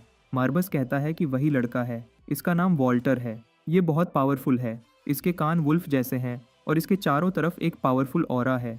उसे देखकर मरबस जोश में आ जाता है और कहता है कि मार्बस फैमिली हमेशा से ऐसे लोगों को ढूंढने में नाकाम रही, लेकिन लियोन ने एक काम का बंदा ढूंढ निकाला है। वे उसके पास चले जाते हैं और लियोन वॉल्टर से कुछ टाइम अकेले बात करने की रिक्वेस्ट करता है, लेकिन वह लड़का उससे सॉरी करते हुए बताता है कि वह अभी नहीं आ सकता क्योंकि कल रात उनकी जगह पर एक भयानक फाइट हुई थी, इसलिए उसे बहुत से काम करने हैं और लियोन से किसी और टाइम मिलने को कहता है। अचानक एक औरत जो वॉल्टर को उसके नाम से बुलाती है उसे जोर से लात मारती है और लियोन से माफी मांगती हुई कहती है कि उन्होंने कभी नहीं सोचा था कि एक नोबल फैमिली का मेंबर उनके पास आकर रिक्वेस्ट करेगा। वह उस लड़के को एक और थप्पड़ मारती है और वॉल्टर पर चिल्लाती है कि वह लॉर्ड लियोन से ऐसे कैसे बात कर सकता है। लड़का तुरंत झुक जाता है और लियोन से माफी मांगता है और कहता है कि उसे नहीं पता था कि लियोन कौन है, क्योंकि वह इस सिटी में नया आया है। लियोन इस सबको इग्नोर करते हुए उसे फिर से कहता है कि वह उससे जरूरी बात करना चाहता है। तभी वह औरत आगे बढ़ती है और कहती है कि वह लियोन लियोन का काम कर देगी, लेकिन लियोन उसे कहता है कि उसका काम सिर्फ वॉल्टर से है। जैसा कि मार्बस ने बताया, यह बीस्टमैन लड़का बहुत ज्यादा पावर कंट्रोल कर सकता है और अगर लियोन उसे अपने साथ मिला लेता है तो वह उसके बहुत काम आ सकता है। वे ये सब डिस्कस कर रहे होते हैं और दूसरी तरफ वॉल्टर घुटनों पर बैठकर हैरत से सोच रहा होता है कि यह सब क्या हो गया है। उसने मार्बस फैमिली के लॉर्ड से इतना रूडली बात की है और डरने लगता है। तभी लियोन एक जादू करता है जिससे काला धुआं निकलकर वॉल्टर की बॉडी के चारों तरफ घूमने लगता है और उसकी सारी चोटों को भर देता है। यह सब देखकर वॉल्टर हैरान रह जाता है, लेकिन लियोन अब और वेट नहीं कर सकता। वह एक बार फिर वॉल्टर से अकेले में बात करने के लिए कहता है। यह सुनकर औरत जल्दी से माफी मांगती है और बताती है कि वॉल्टर उसका नौकर है और अगर लियोन उससे बात करना चाहता है तो उसे इस औरत की इजाजत लेनी होगी। तभी लियोन उस औरत को घूरने लगता है और उसे अंदाजा हो जाता है कि शायद उसे उसके अंकल के गायब होने के बारे में नहीं पता। इसका मतलब है कि वह उसके सामने थोड़ा खुलकर बात कर सकता है। यह सोचकर लियोन के फेस पर स्माइल आ जाती है और वह उससे पूछता है कि इस सिटी में उसे नौकर रखने की परमिशन किसने दी है और लियोन को उसके बचपन के नाम से बुलाने की उस औरत की हिम्मत कैसे हुई। लियोन की ये सब बातें सुनकर औरत एकदम परेशान हो जाती है। ऐसा लगता है कि जैसे वह कुछ छुपा रही हो, लेकिन लियोन समझ जाता है कि वह चालाक बनने की कोशिश कर रही है। फिर लियोन एक पावरफुल ब्लैक ऑरा छोड़ता है और अपना नेक्रोनॉमिकॉन खोलता है और उस औरत को गुस्से से कहता है कि क्या वह उसे राजा बनने के काबिल नहीं समझती। मरबस भी गुस्से में आ जाता है कि यह औरत उसके कॉन्ट्रैक्टर की डिसरिस्पेक्ट कर रही है। अपना नेक्रोनॉमिकॉन खोलकर लियोन उस औरत को बताता है कि वह उसे नौकर रखने की परमिशन नहीं देगा। वह उसे ऑर्डर देता है कि वह अपने सारे गुलामों को 10 मिनट में फ्री करे, वरना वह उसे दर्दनाक सजा देगा। यह सुनकर औरत एकदम घबरा जाती है, लेकिन डर दिखाने के बजाय वह एक शैतानी स्माइल के साथ सर झुकाती है। अचानक वह उसका मजाक उड़ाते हुए लियोन को फिर से उसके बचपन के नाम से बुलाती है और पूछती है कि क्या वह सच में उस औरत के सीक्रेट वेपन से फाइट करने के लिए रेडी है। वह एक बार फिर उसका गलत नाम लेने के लिए माफी मांगती है, लेकिन लियोन समझ जाता है कि वह यह सब जानबूझकर कर रही है और उसकी बातों को इग्नोर करता है। फिर वह वॉल्टर की तरफ मुड़ता है जो उसके पास बैठा है और काफी डरा हुआ और परेशान है। उसे समझ नहीं आ रही कि लियोन ने उसमें ऐसा क्या देखा है। अचानक औरत अपनी फिंगर स्नैप करती है और उसके सारे आदमी वेपन्स निकालकर लियोन को घेर लेते हैं। एक शैतानी स्माइल के साथ वह उन्हें अटैक करने का ऑर्डर देती है और कहती है कि अगर कुछ हुआ तो सर जॉन उनका साथ देगा, लेकिन उसे नहीं पता कि लियोन कोई आम राजा नहीं है और जॉन भी अब उसकी कोई हेल्प नहीं कर सकता। उस औरत के सारे चेले लियोन पर अटैक करने के लिए दौड़ते हैं, लेकिन लियोन बिना किसी डर के अपनी जगह पर खड़ा रहता है। वह आराम से अपना हाथ उठाता है और अपनी ब्लैक पावर से अनडेड मॉन्स्टर्स को बुलाता है। जैसे ही ये भयानक खतरनाक मॉन्स्टर्स बाहर आती है, वे रास्ते में आने वाले हर इंसान को बेरहमी से काटना शुरू कर देती है। यह कत्लेआम देखकर औरत हैरान हो जाती है और डरने लग जाती है। इस फाइट में लियोन एक मॉन्स्टर के पास चलता है और आराम से उसकी सोर्ड मांगता है और कहता है कि उसकी अपनी तलवार बहुत खराब हो चुकी है और वह अब उसे यूज नहीं कर सकता। मॉन्स्टर उसे एक सोर्ड देता है और लियोन भी इस फाइट का हिस्सा बन जाता है और वह भी उन मॉन्स्टर्स के साथ मिलकर उन लोगों को मारना शुरू कर देता है। औरत अभी तक वहीं खड़ी है और ये सब देखकर चौंक जाती है और समझ नहीं पाती कि लियोन को इतनी ज्यादा पावर कहाँ से मिली। वॉल्टर भी हैरान है और चुपचाप खड़ा रहता है। वॉल्टर को परेशान देखते हुए लियोन उसकी तरफ मुड़ता है और कहता है कि उसने उसे इसलिए नहीं मारा क्योंकि उसे अपने प्लान के लिए वॉल्टर की बहुत जरूरत है। वॉल्टर को अभी भी ये समझ नहीं आता कि एक नोबल फैमिली का आदमी उस जैसे किसी सर्वेंट से क्यों बात कर रहा है। वह जानता है कि वह सिर्फ एक आवारा लड़का है जिसे पूरे देश में कोई नहीं जानता, लेकिन वह लियोन के काम आ सकता है। वह सोचता है कि आखिर ऐसा कौन सा काम है जो वह लियोन के लिए कर सकता है। बचपन से वॉल्टर को सजा और जालिम लोगों का सामना करना पड़ा। एक बीस्टमैन होने की वजह से उसे एक अजीब इंसान समझा जाता था और उसे लगता था कि उसका लक ही खराब है। उसके गांव के इंसान बच्चों ने उसे काफी मारा पीटा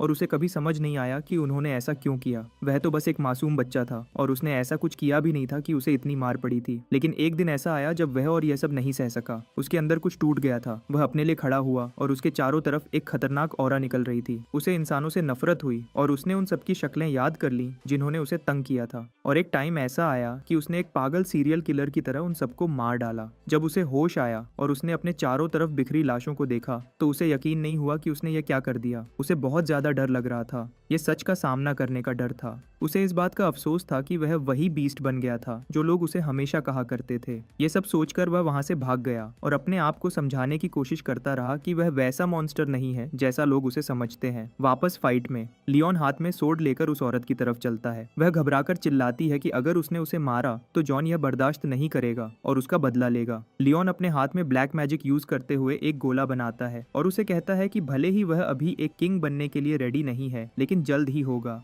और तब उसके कंट्री में उस जैसी औरत की कोई जगह नहीं होगी। यह कहते ही वह काला गोला उस पर फेंक देता है और उसे तुरंत मार देता है। वह पीछे मुड़ता है तो देखता है कि वॉल्टर उसके पीछे खड़ा है और यह सब देखकर उसे कोई फिक्र नहीं है। उसने अभी लियोन को एक जान लेते देखा है, लेकिन अजीब बात है कि उसे उसके सामने कोई डर नहीं लग रहा। लेकिन यह सब सोचकर वह परेशान हो जाता है कि वह एक बेरहम मॉन्स्टर बन चुका है।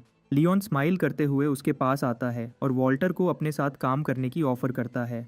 ऑफर एक्सेप्ट करने से पहले वॉल्टर उससे एक सवाल पूछता है। तभी वह अपने असली रूप में आ जाता है, जो एक पावरफुल वुल्फ बीस्ट होता है, और अपना इंट्रोडक्शन देते हुए कहता है कि वह डीमन वुल्फ क्लैन का एक बच्चा है और यह भी बताता है कि उनके क्लैन को सबसे बुरा समझा जाता है। यह बताते हुए उसकी आवाज में दुख फील होता है जब वह पूछता है कि उसके क्लैन को कब तक ऐसे डर डर के जीना पड़ेगा। लियोन उसकी आंखों में देखता है और उसे कहता है कि अब उन्हें दोबारा कभी यह सब नहीं देखना पड़ेगा। वह मानता है कि उसे उनके क्लैन और लोगों के बारे में ज्यादा नहीं पता, लेकिन वह एक बात कंफर्म करता है कि अगर उन्हें दोबारा किसी ने परेशान किया तो वह यह सब बर्दाश्त नहीं करेगा। वह वॉल्टर से प्रॉमिस करता है कि वह उसके क्लैन का एक ट्रस्टेड पार्ट होगा और अपनी बात पर पूरा उतरेगा। यह कहकर जब लियोन अपना हाथ बढ़ाता है तो वॉल्टर रोने लगता है और उसकी ऑफर एक्सेप्ट कर लेता है। लियोन उसकी खामोशी देखकर पूछता है कि क्या वह इसे हाँ समझे, तो रोते हुए वॉल्टर उसे हाँ कहता है और यह भी कहता है कि वह खुशी से लियोन की सेवा करेगा, चाहे कुछ भी हो जाए। दूसरी तरफ दूर एक आरिम एम्पायर में आरिम का किंग, जिसका नाम एस्टबान है, वह अपनी सीट पर बैठा हुआ है और उसका बेटा लुई उसके पास में खड़ा है। लुई घुटनों पर बैठे आदमी से गुस्से से पूछता है कि उसे यहाँ क्यों बुलाया गया है। आदमी डर के मारे बताता है कि वह हाउस सिल्वेस्टर का एक लेटर लेकर आया है। यह सुनकर लुई गुस्सा हो जाता है और कहता है कि इतनी छोटी सी बात के लिए उसे बुलाया गया है, यह उसका डिसरिस्पेक्ट है। वह उसे बताता है कि उसका बाप उसकी ऐसी बेइज्जती पर बहुत गुस्सा होगा। वह आदमी इस सब के लिए माफी मांगता है और रिक्वेस्ट करते हुए बताता है कि वह सिर्फ यहाँ लेटर पहुंचाने आया है क्योंकि क्राउन प्रिंस लुई इस वक्त अरिम का सबसे पावरफुल इंसान है और मैसेंजर को इस बात से डर लग रहा है कि कहीं उसने उसकी डिसरेस्पेक्ट न कर दी हो। लेकिन लुई का गुस्सा एकदम इंटरेस्ट में बदल जाता है जब वह आदमी बताता है कि हाउस सिल्वेस्टर ने हाउस मार्बस पर अटैक करने की वार्निंग दे दी है। वह आदमी कहता है कि लुई को यह मौका यूज करना चाहिए और सिल्वेस्टर का साथ देकर अपने दुश्मन मार्बस का खात्मा करना चाहिए। लुई इस बारे में सोचता है, लेकिन उसे एक बात की फिक्र है कि हाउस मार्बस की हिस्ट्री नेक्रोमैंसी से भरी पड़ी है। अगर उनसे ऐसे बिना प्लानिंग जंग की तो उन्हें नुकसान हो सकता है। आदमी उसे यकीन दिलाता है कि भले ही हाउस मार्बस के पास एक टाइम में नेक्रोमैंसी की पावर थी, लेकिन उसका लीडर अब मर चुका है और उसका बेटा भी नेक्रोमैंसी की पावर यूज नहीं कर सकता। वह कहता है कि दूसरी तरफ हाउस सिल्वेस्टर की आर्मी अब काफी बड़ी हो चुकी है। यह सुनकर लुई इस बात से अग्री होता है और आदमी को कहता है कि आरिम एम्पायर भी हाउस सिल्वेस्टर का साथ देगा।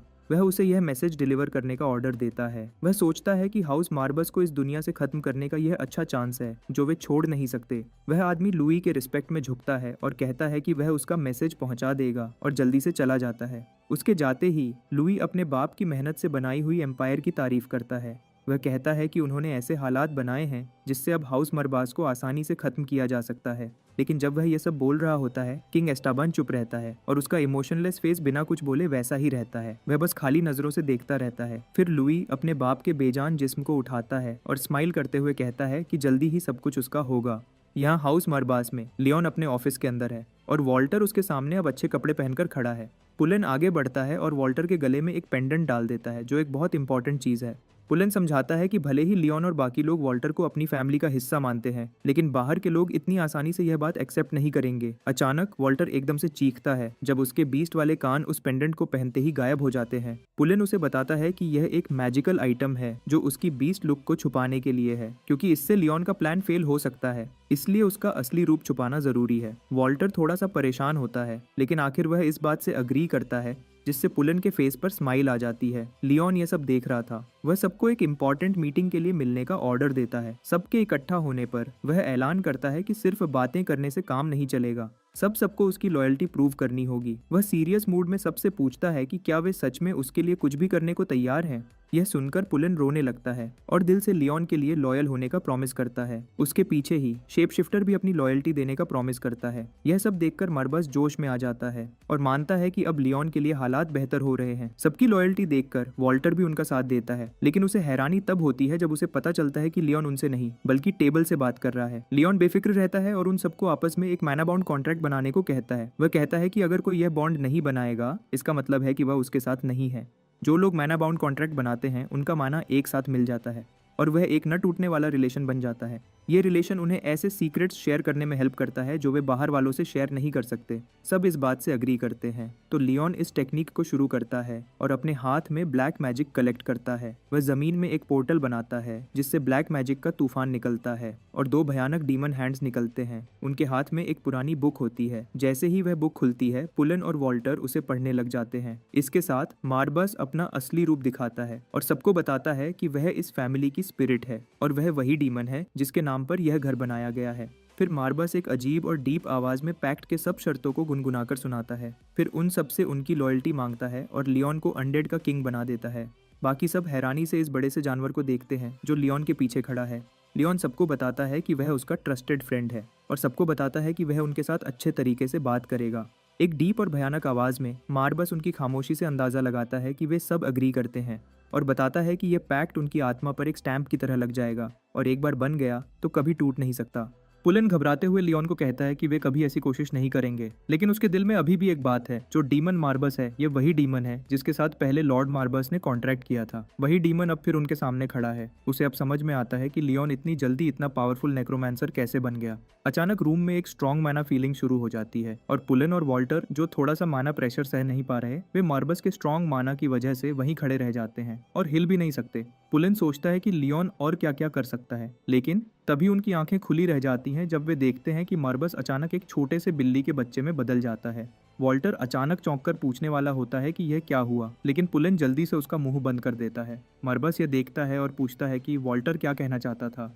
पुलन जल्दी सोचकर जवाब देता है कि वॉल्टर सिर्फ मार्बस के डीमन फॉर्म के बारे में हैरान था, क्योंकि उसने शायद पहले कभी इतना पावरफुल डीमन नहीं देखा।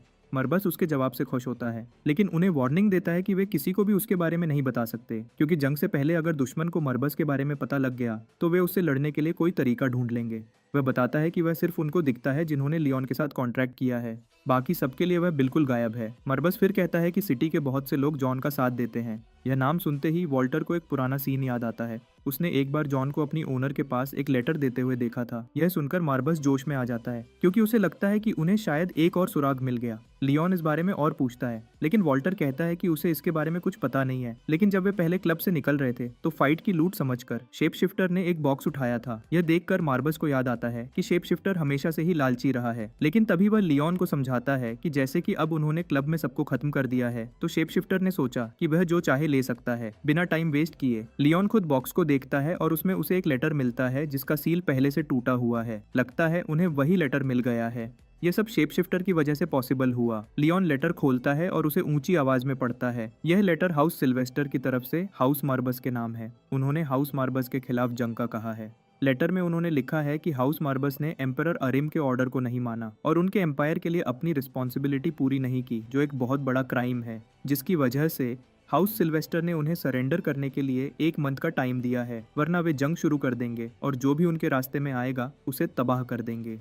उस लेटर पर हाउस सिल्वेस्टर के लॉर्ड एलन के साइन हैं। यह सुनकर पुलन और वॉल्टर हैरान हो जाते हैं, लेकिन लियोन को यह सब मजाक लगता है। वह मरबस को अपना आइडिया बताता है कि वह अपने दिमाग से अनडेड को कंट्रोल कर सकता है, जो उसे काफी इंटरेस्टिंग लगता है। यह सोचते हुए वह शेप शिफ्टर की तरफ ध्यान देता है और लियोन उसे एक मिशन देता है। सिल्वेस्टर एम्पायर में एक मैसेंजर वापस आता है और एलन को बताता है कि उसने हाउस मार्बस को वॉर के बारे में वार्निंग दे दी है। वह यह भी कहता है कि जॉन का चेहरा वह लेटर देखकर बिल्कुल डर से भर गया था। यह सुनकर एलन जॉन को धोखा देने के बारे में सोचकर हंसता है, लेकिन अपने आदमियों को ऑर्डर देता है कि उसे जिंदा रखें, क्योंकि वह बेवकूफ उनके काम आ सकता है। उन्हें लगता है कि जॉन के हाथों में पावर दूसरों से बेहतर है, इसलिए उसका जिंदा रहना उनके लिए एक तरह से फायदा है। एलन फिर लियोन के बारे में पूछता है, जिसके बारे में वह आदमी बताता है कि उसके बारे में कोई खास न्यूज नहीं है। वह सोचता है कि शायद जॉन ने लियोन को मार दिया हो। लॉर्ड एलन को यह सोच मजेदार लगता है, जिसे देखकर मैसेंजर पूछता है कि वह एक 14 साल के लड़के के बारे में इतना परेशान क्यों है। तभी एलन उससे एक क्वेश्चन करता है। वह पूछता है कि उसके ख्याल में इंसानियत ने सबसे बड़ा अन्याय क्या देखा है। वह आदमी एकदम घबराकर रुक जाता है और फिर कहता है कि उसे नहीं पता।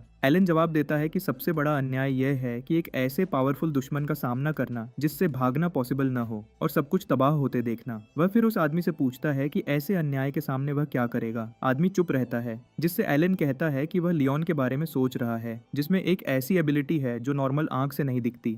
वह आदमी सोचता है कि उस लड़के में ऐसी कोई खास बात नहीं थी, लेकिन एलन कहता है कि लियोन मरबस फैमिली के खून का है और वे कभी भी कुछ भी कर सकते हैं, इसलिए उनसे बच के रहना होगा। वह आदमी भी इस बात से अग्री करता है। दूसरी तरफ हाउस मार्बस में लियोन के ऑफिस में शेप शिफ्टर पूरी तरह लियोन का रूप ले चुका है। वह उसकी हर मूवमेंट, हर बात और हर स्टाइल को सही से कॉपी कर रहा है। लियोन उसे इतनी सफाई से कॉपी करता देखकर हैरान हो जाता है। तारीफ सुनकर शेप शिफ्टर स्माइल करता है और मार्बस की तरफ ध्यान देता है और उसका मजाक उड़ाता है कि अगर वह चाहे तो बिल्ली का बच्चा बनने के अलावा कोई सही काम भी कर सकता है, जबकि वह अपना टाइम बस ऐसे ही गुजारता है। यह सुनते ही मार्बस उस पर अटैक कर देता है। अचानक हंगामा देखकर वॉल्टर परेशान हो जाता है। वह पुलेन की तरफ झुककर चुपके से पूछता है कि क्या यहाँ हमेशा ऐसे ही तमाशा लगा रहता है, लेकिन तभी पुलेन उसे चुप रहने को कहता है।